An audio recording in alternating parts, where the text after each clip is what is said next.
السلام عليكم، نتمنى ان شاء الله تكونوا كامل بخير وفي احسن الاحوال. اليوم وعلى بركه الله جبت لكم وصفه فلسطينيه، وصفه هايله بزاف، المذاق رائع رائع رائع. هذه الوصفه من الاطباق اللي ما يستغناش عليها الاخوان الفلسطينيين، ودائما حاضره مع اطباقهم، واللي هي رولات المسخن الفلسطيني. وباش نحضر هذه الوصفة لازم لي اطراف تاع الدجاج. عندي هنايا فخذ الدجاج مع نص صدر، حطيتهم هنا في المرميطة، يعني حطيت عليهم الزيت، حوالي 3 ملاعق تاع زيت، وقليتهم. قليتهم هكا شوية، نزيد لهم حب الهال مع الطيب واوراق تاع الرند، هذا باش يزيد له بنة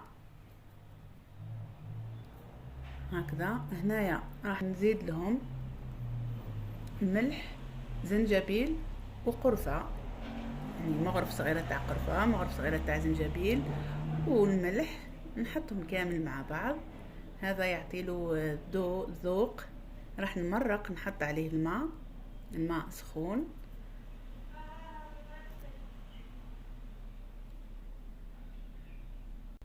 وهنا عندي بصلة، يعني بصلة متوسطة، يعني ما تكونش كبيرة بزاف.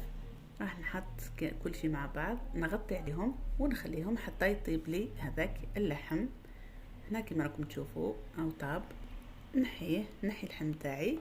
وهذيك المرقه هذيك اللي بقات، يعني ما نرميهاش، نخليها، راح نحتاجها في شوربه، ولا نحط فيها الروز، يعني راح نحتاجوها. هنا هذاك اللحم راني جبته فتتو هكذا، نفتتو، يعني ما نحطوش، ما نديروش، ما نرحيوش بالروبو.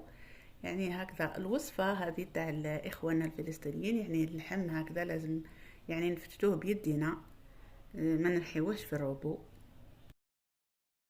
يعني الوصفة هكذا تقول، باش تجي الوصفة ناجحة لازم اللحم نفتتوه بيدينا. وكما راكم تشوفوا راني يعني فتتو هكذا كامل.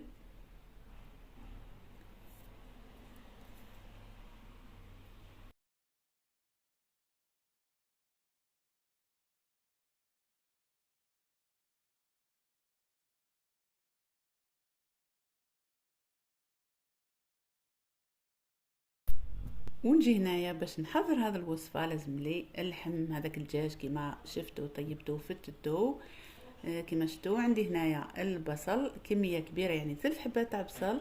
عندي نص كاس تاع زيت زيتون، وعندي هنايا السماق.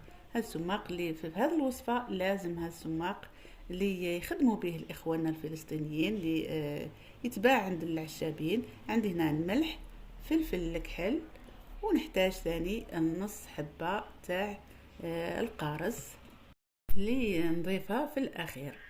نروح هنايا اول حاجه واش ندير، راح نحط المقله تاعي فوق النار، تكون متوسطه. نحط هذيك الزيت، زيت زيتون اللي كنت قلت لكم، يعني نص كاس تاع زيت. ونحط عليها هذاك البصل اللي كنت قطعته كما راكم تشوفوا. يعني هنايا الكميه تاع البصل راهي بزاف هكذا. هذه الوصفه يعني يديروها بالبصل، يعني تحتاج الى كميه لاباس بها تاع البصل. نحطه على نار تكون متوسطة، هكذا نغطي عليه ونخليه حتى يبيض هكذا، يذبل كما راكم تشوفوا. يعني نبقى نحرك مرة على مرة حتى يذبل لي هكذا. وهنايا راح نحط عليه السماق. هنايا كما قلت لكم عندي 3 مغارف كبار تاع السماق، تقدروا تزيدوا حتى 4 ولا 5. يعني هذا السماق يعطي له واحد المذاق هكا، مذاق حامض وبنة. واخواننا الفلسطينيين اللي يحبوا حموضة اكثر، يعني ينحيولو هذيك الوردة، يرحيو غير الوردة تاعو، هذا يزيد في لادوز تاع الحموضة. انا هنا رحيته يعني بالزريعة. وكما قلت لكم هذا السماق يتباع في المحلات تاع الاعشاب. انا شريت 100 غرام ب50 ألف. وانتم المتابعين ماذا بيا تحطوا في تعليقاتكم وتقولوا لي اذا راكم تستعملوا هذا السماق، قولوا واش هي الوصفات اللي يتماشى معها السماق. يعني هذا باش تحم الفايدة كامل ونستفادوا كامل. هنايا راح نحط هذاك اللحم الدجاج، انا راهو يعني طايب، نحطه برك باش يمتص من البنة نتاع البصل والسماق. راح يعني مش راح ياخذ لي وقت، نحرك غير هكذا شوية، نزيد عليهم هذاك الفلفل الكحل والملح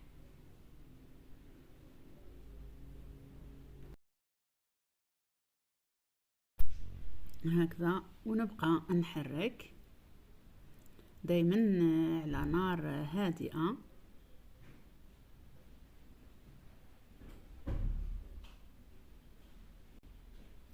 هكذا. وهنايا راح نزيد زوج مغارف تاع هذيك المرق، مرق الدجاج. هذا المرق راح يزيد لها بنة وطراوة، ونزيد لها العصرة تاع القارص. اخواننا الفلسطينيين يحطوا عليه يعني دبس الرمان. انا هنا ما عنديش دبس الرمان، يعني نقدروا نستبدلوه بالعصير القارص.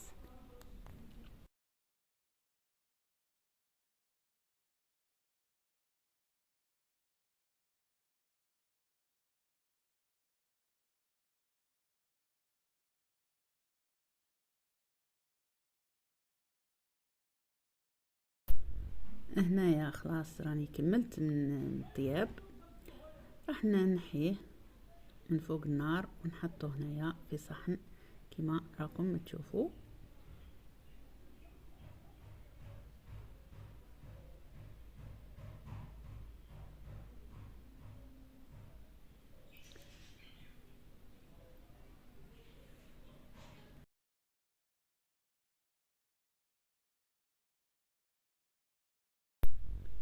هكذا. ونجيب هنايا هذاك المول اللي راح نطيب فيه هذه الوصفة، راح ندهنه بالزيت الزيتون هكذا، ندهنه مليح. ونجيب هنايا الخبز اللي راح نحشي به، اللي ندير فيه الحشوة. هذا الخبز اخواننا الفلسطينيين يعني يديروه بالانواع يعني تاع الخبز، كاين خبز الصاج، خبز الطابون، يعني كاين انواع بزاف تاع الخبز. انا هنايا درت خبز تورتيا اللي كنت درتها معاكم، يعني حطيت فيديو مع هذا الخبز التورتيا. ولا يعني اللي ما شافتش الوصفة تاع الخبز، راح نحط لكم، نخلي لكم رابط الفيديو في اول تعليق.